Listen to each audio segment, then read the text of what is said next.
Bom, vamos direto ao ponto porque a gente precisa falar sobre algo que vai muito além de burocracia e papelada lá em Brasília. O que nós vamos analisar hoje é uma verdadeira disputa histórica.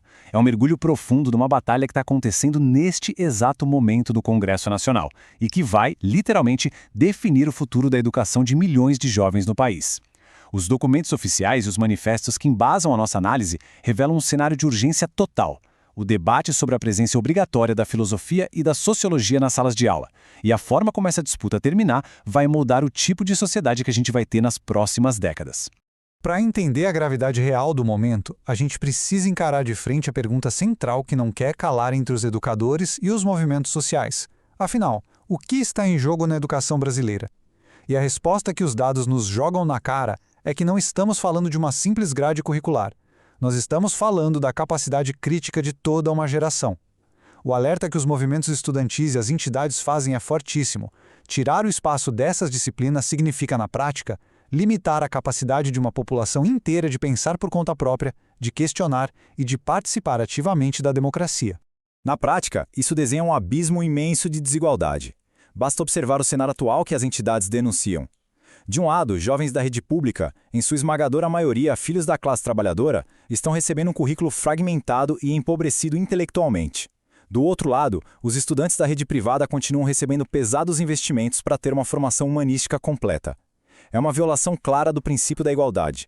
É um cenário alarmante onde a formação para o pensamento crítico corre o sério risco de virar um privilégio para poucos. Acompanha só essa trajetória. Lá em 2008, depois de muita luta, a obrigatoriedade de filosofia e sociologia foi finalmente conquistada. Mas aí, em 2017, a reforma do ensino médio trouxe um teto limitador que forçou cortes drásticos, diluindo completamente a força dessas matérias. Dando um salto para 2024, uma nova lei tentou recompor a carga horária base, mas cometeu uma omissão crítica. Não fixou um mínimo nacional de horas por disciplina. E é justamente esse buraco gigante que nos arrasta para 2026, com essa crise atual, esse vácuo legislativo e uma escola pública totalmente fragmentada. E onde as coisas começaram a mudar de figura dentro da sala de aula? Na Base Nacional Comum Curricular, a famosa BNCC.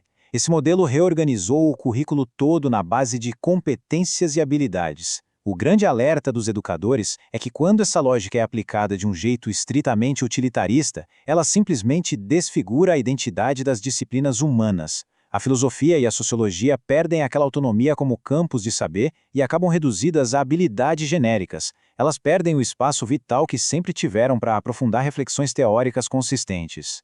E o resultado prático da falta de uma regra nacional mínima é chocante. O contraste geográfico é gritante. Em São Paulo, por exemplo, os estudantes chegam a ter acesso a apenas 2 aulas de filosofia por semana durante um único ano de todo o ensino médio. Agora compara isso com Sergipe, onde no ensino integral existe a garantia de 2 aulas semanais para ambas as disciplinas ao longo de todos os 3 anos.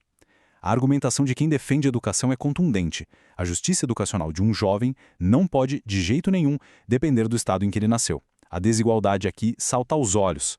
E o buraco é mais embaixo quando a gente olha para quem está de fato na sala de aula. Os números do INEP dão a dimensão exata da crise de precarização docente. Apenas 39,3% das aulas de sociologia e 52,4% das de filosofia são dadas por professores com formação específica na área. É um déficit absurdamente crítico de profissionais habilitados, o que compromete e muito a profundidade analítica e metodológica que essas disciplinas exigem. Aí entra a suposta solução do sistema, que na verdade agrava o problema, a expansão do tal notório saber. Sob o disfarce de dar mais flexibilidade, o sistema permite que profissionais sem a devida formação pedagógica e epistemológica ocupem essas vagas. Os movimentos educacionais batem na tecla de que um professor de outra área, por mais competente que ele seja no seu campo, não tem as ferramentas metodológicas específicas que a filosofia e a sociologia exigem. No fim das contas, isso só enfraquece ainda mais a formação da juventude. Com todo esse cenário de desmonte apontado pelos movimentos, a batalha, inevitavelmente, foi parar nas vias institucionais. E é aqui que a disputa se torna extremamente política e muito concreta hoje. Existem 2 frentes abertas no Congresso Nacional tentando reverter esse quadro. De um lado, lá na Câmara dos Deputados, corre o projeto de lei 1466 de 2026. Do outro, no Senado Federal, avança a sugestão legislativa número 5 de 2026. As duas têm o mesmo objetivo de vida ou morte para a educação, mas caminham por trilhas diferentes. Frente número 1. o PL 1466/2026, na Câmara dos Deputados. O objetivo claro da proposta é alterar a Lei de Diretrizes e Bases da Educação Nacional, a LDB, para cravar a obrigatoriedade explícita dessas disciplinas e estipular um mínimo de 2 aulas em cada série. E em que pé isso está? O trâmite lá em Brasília é como um relógio que não para de bater. O projeto agora está na Comissão de Educação, nas mãos da relatora, a deputada Maria do Rosário. E o detalhe mais importante, ele está na janela crítica de recebimento de emendas. As entidades alertam aos 4 ventos que o texto atual precisa ser amarrado para garantir sem margem de erro 2 aulas semanais para cada disciplina em todos os 3 anos, fechando qualquer brecha para os estados interpretarem diferente. A hora de pressionar por essas emendas é literalmente agora. Aí nós temos a frente número 2, a SUG 5/2026, no Senado Federal. Aqui a dinâmica é outra e incrivelmente democrática. Essa sugestão legislativa não nasceu numa sala fechada do gabinete de um político. Ela nasceu da própria sociedade civil através do portal E-Cidadania. Como a população se mobilizou e bateu a meta necessária de apoios, o Senado agora é obrigado a debater o assunto. Essa sugestão popular exige com todas as letras a obrigatoriedade da filosofia e sociologia em todo o ensino médio, com no mínimo 2 aulas semanais. O texto foi para a Comissão de Direitos Humanos e Legislação Participativa, sob a relatoria da senadora professora Dorinha Seabra. Mas, no fundo, por que tanta luta por essas 2 matérias em específico? A resposta vem forte e cristalina dos defensores da causa. A filosofia não é um luxo teórico. Ela ensina a questionar as coisas como elas são, a argumentar sobre ética, sobre o que é justo. E a sociologia não é um amontoado de teorias abstratas. Ela permite entender as engrenagens da desigualdade e os mecanismos de poder da nossa sociedade. Juntas, elas entregam as ferramentas para que o jovem não seja só alguém que obedece ordens, mas um cidadão de fato, pleno e consciente. É por tudo isso que os manifestos que fundamentam a nossa análise trazem esse tom de urgência histórica. A constatação é nítida: a vitória não vai cair no colo de ninguém. Existe um chamado claro, geral e coletivo para a ação. A convocação abraça todos os atores possíveis: centros acadêmicos, grêmios, juventude secundarista, professores, sindicatos e movimentos sociais. A mensagem central é que não se trata de uma briga corporativista por carga horária de professor. É uma luta coletiva pelos direitos fundamentais da juventude brasileira. E isso nos traz a uma reflexão inescapável. Analisando os caminhos lá no Congresso, fica claro que a janela de tempo ainda está aberta para que a mobilização popular vire o jogo nas comissões de Brasília. Como os manifestos reforçam, construir um país mais justo depende de garantir à juventude o acesso ao patrimônio intelectual da humanidade. Se defender essas disciplinas é, em última instância, defender o nosso direito de pensar e de transformar a realidade, a pergunta histórica que fica no ar é: o país vai mesmo permitir que o pensamento crítico se torne um artigo de luxo no Brasil?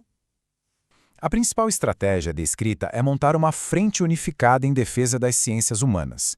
De acordo com o texto, isso exige unir forças de todos os lados: os grêmios estudantis, representando a juventude que é diretamente afetada, os departamentos universitários, trazendo todo o peso e a credibilidade da pesquisa acadêmica, os sindicatos de professores, defendendo a categoria, e organizações da sociedade civil. O argumento é muito claro: só um esforço gigante em conjunto tem o poder de criar a pressão política necessária para mudar o jogo. Na prática, o documento sugere um roteiro bem estratégico de 4 passos. O primeiro é formar núcleos de ação locais em cada estado. O segundo passo foca na produção de dossiês técnicos e jurídicos para documentar o que as fontes denunciam como uma violação clara do direito à educação. O terceiro é fazer barulho nas assembleias legislativas estaduais, organizando audiências públicas. E, finalmente, o quarto passo é propor e pressionar pela aprovação de leis estaduais que garantam essa carga horária, além de acionar órgãos como o Ministério Público para cobrar responsabilidades legais. E, claro, a mobilização digital tem um papel central nesse planejamento. O plano enfatiza muito o uso de campanhas ativas nas redes sociais, subindo hashtags como Filosofia e Sociologia Já e Direito à Formação Crítica, e fazendo rolar abaixo-assinados massivos. O objetivo de toda essa pressão na internet é muito simples: tirar os projetos de lei da gaveta e forçar a volta deles para a pauta ativa de votação, tanto no Congresso Nacional quanto nas assembleias locais.